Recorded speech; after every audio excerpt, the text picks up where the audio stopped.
ღვთისათა და წმინდისა სულისათა ამინ.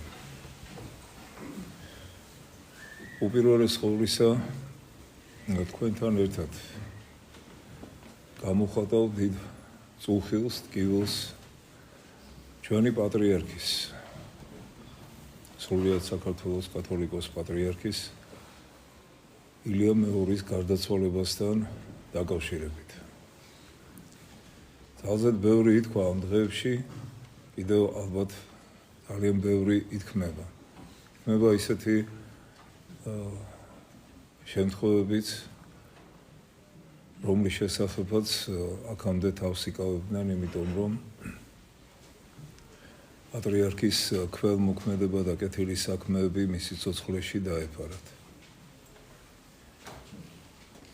მართლაც უდიდესი მოვლენა იყო ჩვენი ეკლესიის და არა მარტო ეკლესიის, არამედ ჩვენი ქვეყნის ისტორიაში მისი გამოჩენა.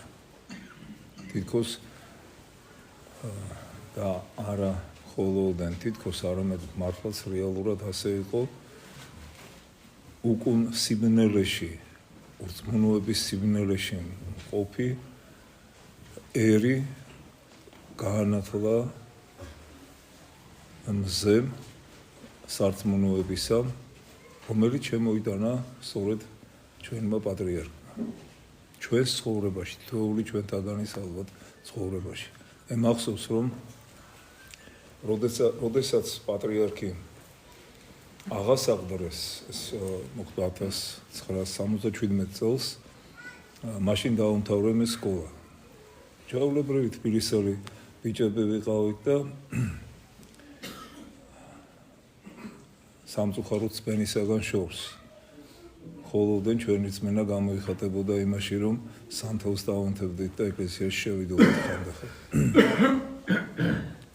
გავრცელდა ასეთი ხმა, რომ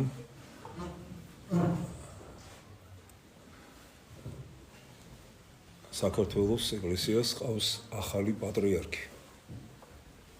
და სწორედ ასეთი ეპითეტით ჩვენს ასე ვთქვათ თანამედროვე ახალგაზრდებში რომ მაგარი პატრიარქი. აი ისეთი არა, როგორიც ძველები იყვნენ, არამედ მაგარი პატრიარქი მოევლინა ჩვენს ეკლესიასო და ჩვენს ქვეყანასო. თუმცა მე შორს არ ვარ იმ აზრისაგან დღესდღეობით, როცა გადავხედე წინა პატრიარქების, ჩვენი პატრიარქების მოღვაწეობას, თუ რაოდენ დიდი ღვაწლი ჰქონდათ მათ ასევე ასრულებული ღვთისა და ერის წინაშე, მაგრამ ეს თითქოს რაღაც სრულიად ახალი შემოვიდა ჩვენს ცხოვრებაში.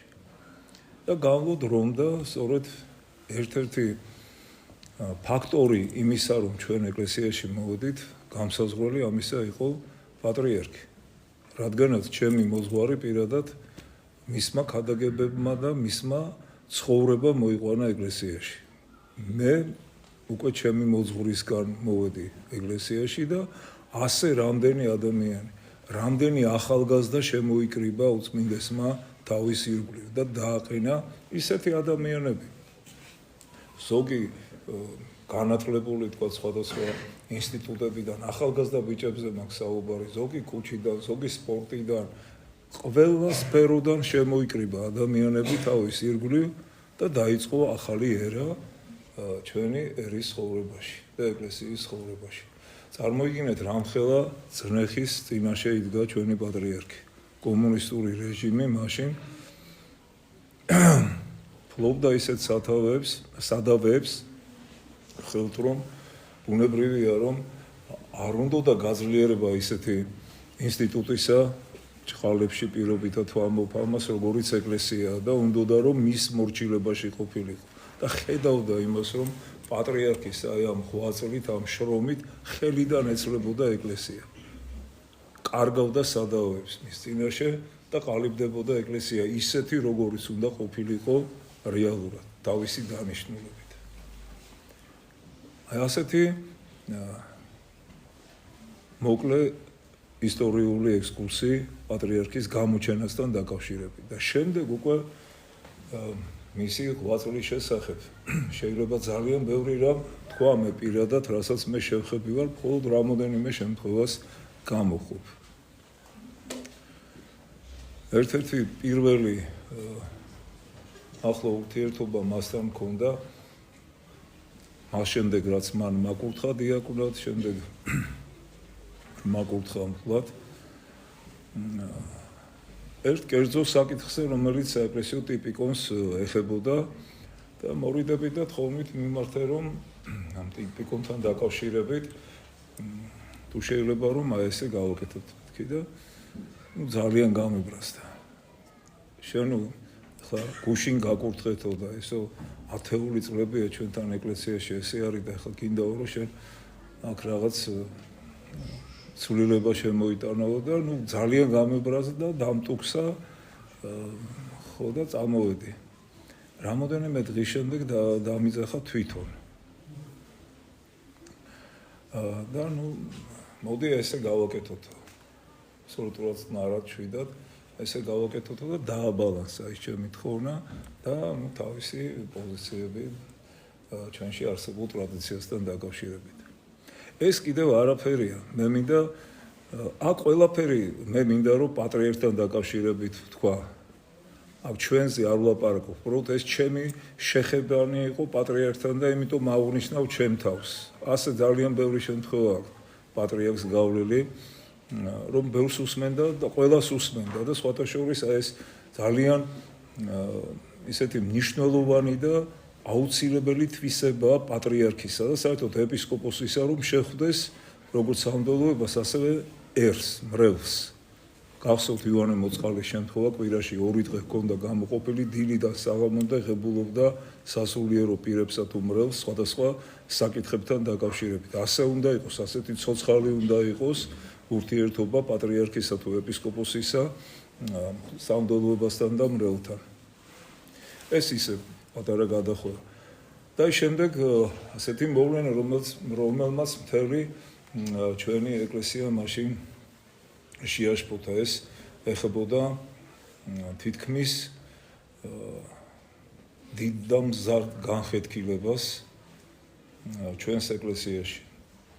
როდესაც გარკვეული ჯგუფი სამწუხაროდ ჩვენ ვახლობლობდით ამ ადამიანებთან და დღესაც ძალიან დიდი ტკივილი და წუხილი გვაქვს მათ გამო. ეს იყო ეკუმენიზმთან დაკავშირებული შემთხვევა. მოგეხსენებათ, რომ ჩვენი ეკლესია მაშინ იყო ეკუმენურ საბჭოში. სხვა მართლმადიდებელი ეკლესია სხვა კონფესიებთან ერთად აღიარებდა და ეძებდა, რომ თითქოს ჩვენ ყველა ერთნი ვიყავით და ერთად ვეძებოთ, მოდი ახლა ჭეშმარიტება.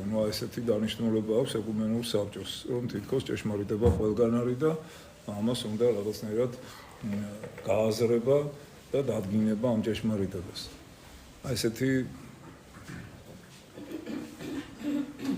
არ ვიტყვი სულელური აზრი. ეს არის გამიზნული აზრი იმისათვის, რომ დააკნინონ ერთადერთობა და ერთადერთი ჭეშმარიტობა მართლმადიდებელი ეკლესიისა. ჩვენ სამწუხარო ჩვენი ეკლესია იყო ამ საბჭოში და პატრიარქი იყო საკმაოდ დიდ მაღალ პოზიციაზე. და სწორედ ამის გამო იყო, რომ დაიწყო გამოსვლები იმასთან დაკავშირებით, რომ ჩვენი ეკლესია გამოსულიყო ეკუმენურ საბჭოდან.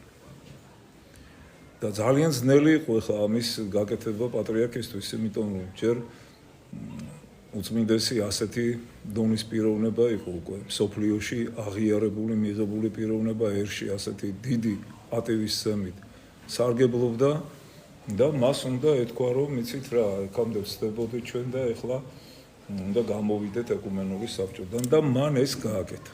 იმისათვის, რომ ეკლესიაში განხეთქილება არ მომხდარიყო, იმისათვის, რომ ჭეშმარიტებას ეზეიმა, გამოვიდა ერთ-ერთი შენდობის კვირა დღე იყო, დიდი მართვის წინა დღეები, ეს 90-იან წლებში ხდება და თქვა, რომ ჩვენ შევსდით მაშინ, როცა ეკუმენურ საბჭოში შევედით, იქ ჩვენ სხვა მიზნებით შევედით, რომ გვექადაგა ჭეშმარიტება და აღმოჩნდა, რომ იქ ჩვენ არ უნაყოფილიყავით და გამოიყვანა ეკლესია ეკუმენური საბჭოდან.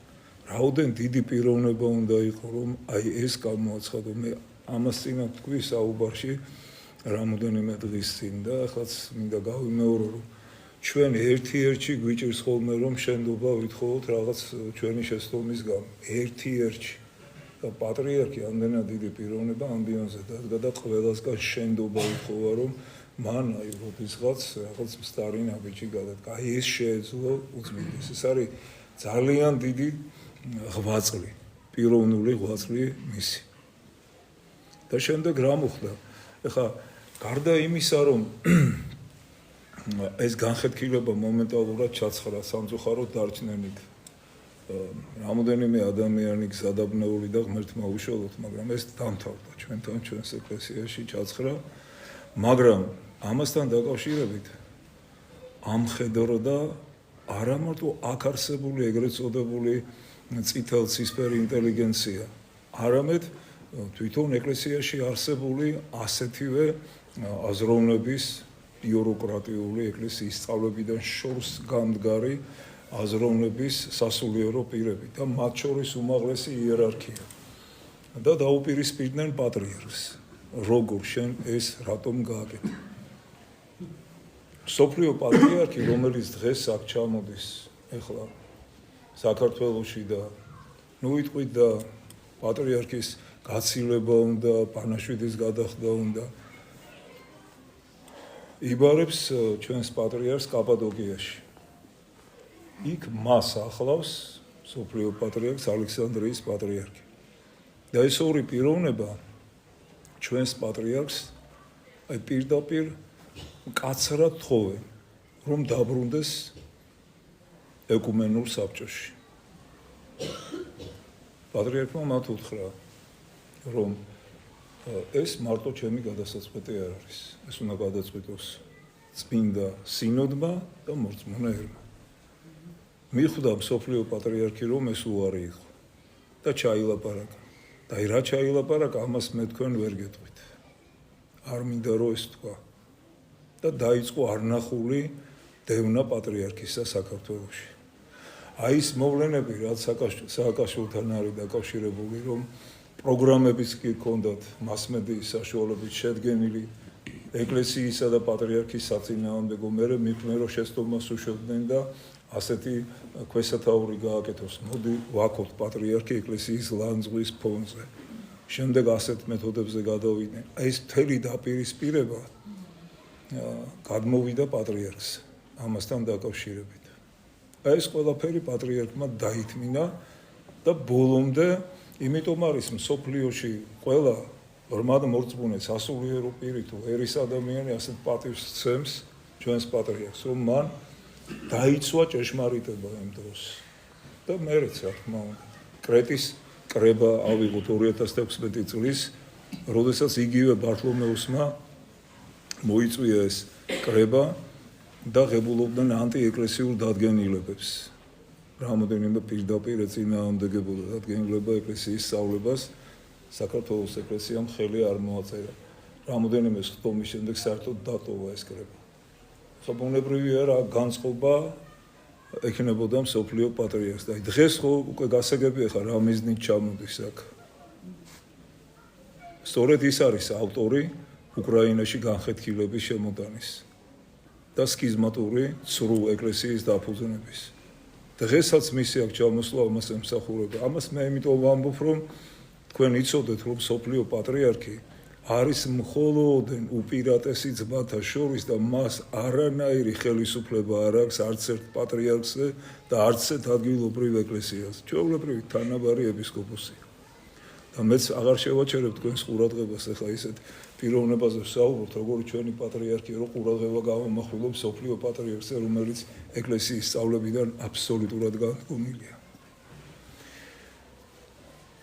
შემდეგი ასეთი შემთხვევა რომელიც დაკავშირებულია უშუალოდ ჩვენთანაც ჩვენ ბიჭებთან როდესაც გახსოვთ ეს მოვლენა 2008 წელს როდესაც საჯაროდ დაიწყეს გმობა ღვთისა და ღვთისმშობლისა აქვეყნებდნენ წიგნებს ლექსებს წერდნენ მართავდნენ შეხვედრებს და პირდაპირ საჯაროდ გმობდნენ ღმერთს და ღვთისმშობლს ეს ძალიან ძნელი მოსათმენი იყო ბუნებრივია და ამასთან დაკავშირებით აი თქვენ ყველას დიდი მადლობა და სასულიერო პირებს, რომელთაც ხმა მოიღეთ მაშინ და ესე ერთად შევეწინააღმდეგეთ ამას და რა მოხდა შემდეგ რომ დაიჭირეს ჩვენი ბიჭები. მოაწყეს პროვოკაცია ერთ-ერთ ტელიარხზე და აიქ აიყვანეს ჩვენი ბიჭები და რამის ტერორისტებად გამოაცხადეს. ადამიანები, რომლებიც რწმენას იცავდნენ და ღვთისმშობლის და უფლის შეურაცხყოფას აპროტესტებდნენ. მე მახსოვს რომ როდესაც ეს ბიჭები დაიჭირეს, მივედი საპატრიარქოში პატრიარქის სანახავად რომ ამეხსნა ეს, იმიტომ რომ მასმედია სააკაშვილის ისე მუშაობდა იმ პერიოდში რომ კიდევ გავიმეორებ ამის ტერორისტებად გამოგვაცხადეს ყველა, მინდოდა რომ ამეხსნა პატრიარქისთვის რომ აი რა მოხდა რეალურად. მახსოვს უამრავი ხალხი იყო სხვადასხვა საკითხებზე იქ შეკრებილები და მე უცბად მითხრა ასეთი რამ რომ დავიწყე დავაპირე საუბრის დაწყება, არ გინდო მე ყველაფერი ვიციო, ხვალო სვეტიცხოველში ჩამოდიო. ხო და ნუ მე ვერ მიხვდი ხა რატო მეუნებოდა სვეტიცხოველში ჩამოს. თქვენ უწმინდესო მე მარტო ვწირავ მეთქი მეორე მღვდელი შემომხედე ესე. ჩამოდი სვეტიცხოველში, ასე მითხრა. და მე ხა თანმახლავენ აქ არიან ის ადამიანები, რომლებიც მახდნენ იქ სვეტიცხოველში აქ თქვენ შორისაც არიან და რაც მოხდა იქ და როგორ განვითარდა მოვლენები და იმდენად დიდი იყო გაოცება და იმდენად დიდი იყო დაპირისპირება ჩვენს მიმართ და უკვე პატრიარქის მიმართაც, რომ როდესაც პატრიარქმა ეს წესი შეასრულა დაჯილდოების, გაოცებისაგან გაჩერდნენ ის მგალობლები და ვეღარაფერს ამოდნენ. იმ მგალობლების ხელმძღვანელი სწორედ ერთ-ერთი იყო სააკაშვილის თანამოაზრე და მომხრე. და ვერ დაიძახა მან ის რომ ღირსიაო სააკაშვილი დატუქსავდა და ფულს აღარ მიცემდა. აი ასეთ ადამიანებთან უწევდა პატრიარქს ურთიერთობა. და ფიქრობდა და ცდილობდა იმას რომ ისინიც გონზე მოეყვანა. და ეხლა რა მოხდა შემდეგ? რომ იშვიათი იყო საერთოდ ესეთი შემთხვევა რომ პატრიარქი ციხეში აკითხავდა ხოლმე პატიმრებს და სულ მოკლე ხანში გდანის ციხეში მივიდა და მოინახულა ეს პატიმრები. ამ 8-თაგან ჩვენი ბიჭებიდან 3 დღეს სასულიერო პირები არიან, სწორედ პატრიარქის ლოცვა კურთხევით. ამით მან ყველას მიანიშნა, რომ ესენი გმირები არიან და ეს სიტყვები მათ პირდაპირ უთხრა. როდესაც გამოვიდნენ ეს ბიჭები, ჯერ მეუბნებოდა პატრიარქი, რომ მართლა ციხეში უშვებენო ამათო და უთხარიო და არიგო რაღაც უთხარიო, ჩვენ საპროცესოზე წავიდნენ და გამოუშვათო ეს ბიჭებიო. თქვენ უწმინდესო, მაგაში არ დამიჯერებენ, მეთქი ხა როგორ იტყვიან იმას, რომ ხა ჩვენ შეცდომა დაუშვით და გვაპატიეთ, რომ ღვთისმშობელს ვიცავდით და უფლის შეურაცხყოფას ვაპროტესტებდით. ამას არ იტყვიან მეთქი და ჩაიქნია ხელი პატრიარქმა და ცრემლები მოადგა თვალზე და რო გამოვიდნენ და შევედით ყველა პატრიარქის მოსანახულებლად იმავე დღეს. ესე შეხედა ამათ გველოდებოდა და რამოდენიმე წუთი ტიროდა. ტიროდა ღვარად მოძდიოდა ცრემლი. ვერ გაჩერდა. და შემდეგ ჩვენთან ერთად სურათი გადაიღო. ეს სურათი ალბათ გაქვთ ყველას ნანახი. ამით კიდევ ერთხელ ყველას მიანიშნა თავისი პოზიცია თუნდაც აი ამ საკითხებთან დაკავშირებით. და კიდევ ბევრი შეიძლება მოყვეთ ბევრი და ბევრი. ღმერთმა განუსვენოს ჩვენი პატრიარქის სულს. სადღესასწაული დაუმკვიდროს.